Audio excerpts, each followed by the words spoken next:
never once in the years that I ran my school had a student say to me, "I hate math."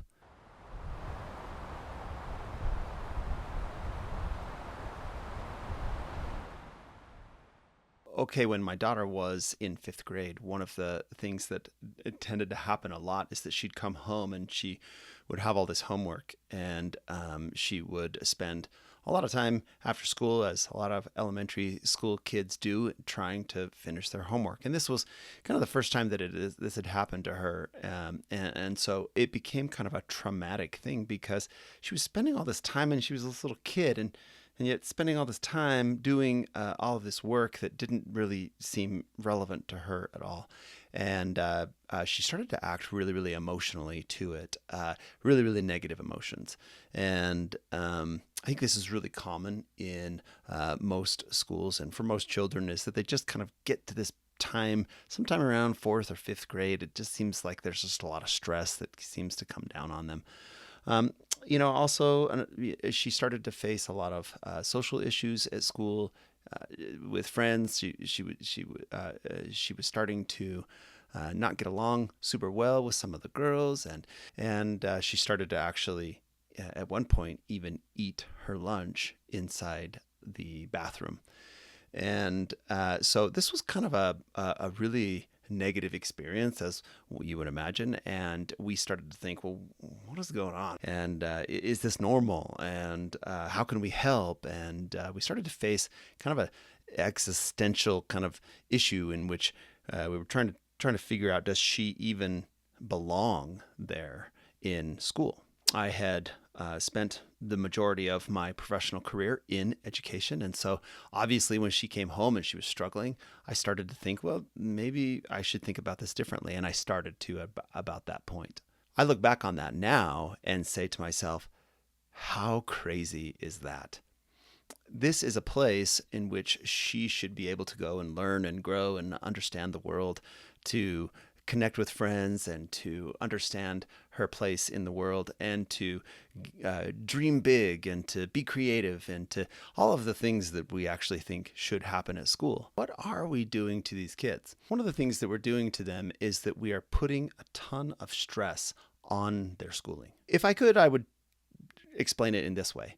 The great Robert Sapolsky, the great neuroscientist and psychologist, wrote a book about why zebras don't have ulcers. And the whole point to the book was that they have high cortisol and they have stresses in their lives, the lion trying to eat them.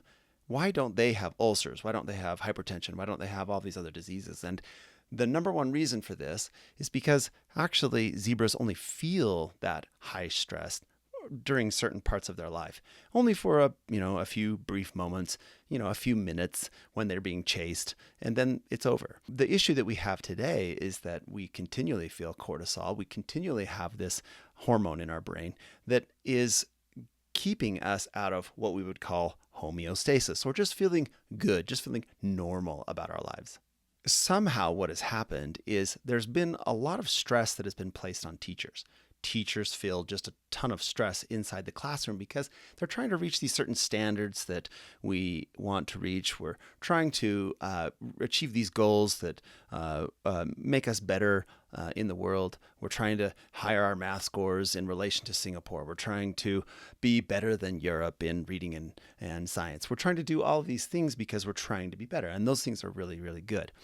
Somehow, however, the issue is that we have created this teacher pressure situation, and those teachers then obviously pass on that pressure to the students. The students just feel pressure. So if I could point to another researcher here, there was a really amazing series of studies done by Antonio Damasio, who was really trying to understand what was the role of emotions in human experience.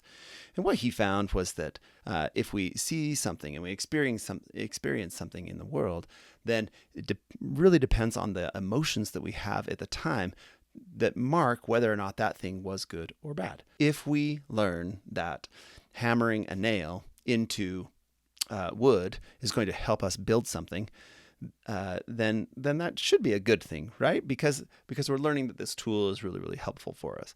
But But what would happen if somebody were yelling over our shoulder at the time and, insulting threats or telling us that we're ugly or something like that, creating an environment of high cortisol while we were pounding that nail in?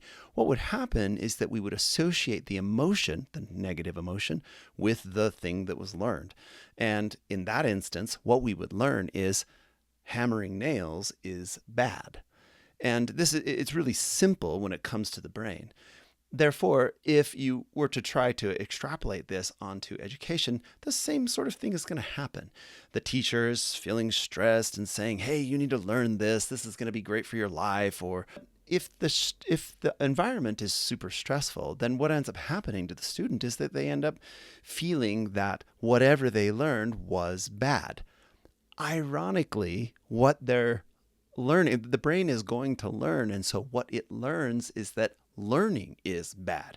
This explains the whole reason why we all hate math. It's the reason why we hate reading. If you just take somebody and say, oh, hey, do you like math? They're likely going to say, no, I can't stand math. I don't like math at all. Our problem then is that in formal education, what we are doing is we are putting so much stress, so many negative emotions on the children while they are learning that they're actually learning that learning is bad. And that is probably our first problem that we need to tackle. So I would propose this. Instead of having negative emotions while we are learning, we try to associate positive emotions when we are learning. This really kind of requires that there is a whole shift in the way that we view education, the way that we view learning, towards something that is a little bit more like play or a little bit more like fun. There has been so much recently that has been said about play and fun in learning. And I think it's been really underestimated the power that play or fun can have in learning, because take, for example, let's actually use an example here to try to illustrate. One of the strongest emotions that we have is love. And when we fall in love, when we love another person, we remember so much about the experiences that we have while we're falling in love. And that's because the brain is trying to learn and teach the rest of our body that experience is good. It's trying to mark as strongly as possible that whomever we are falling in love with, that thing is good, and we should pursue that over and over again. One really powerful emotion is that feeling of joy or fun or playfulness. Those feelings are very strong, and if those can be associated with learning, then all of a sudden we have this marking in our brain with the facts that are positive, that our brain begins to think that actually this thing is good. If you do have an interesting experience in which you included some amazing amount of fun inside of the learning experience, please comment below. Let me know. I'm curious as to what you did. I've had so many of these experiences in which I created some sort of fun, interesting experience that I just knew that the kids were going to love, and then from there started to dive into the subject matter. One interesting thing is that I never once in the years that I ran my school had a student say to me, I hate math, or I hate science. I never once had that. So start with the fun. Tell me how it goes. I'm really curious to know what sort of fun thing that you include inside the classroom. We'll catch you next time.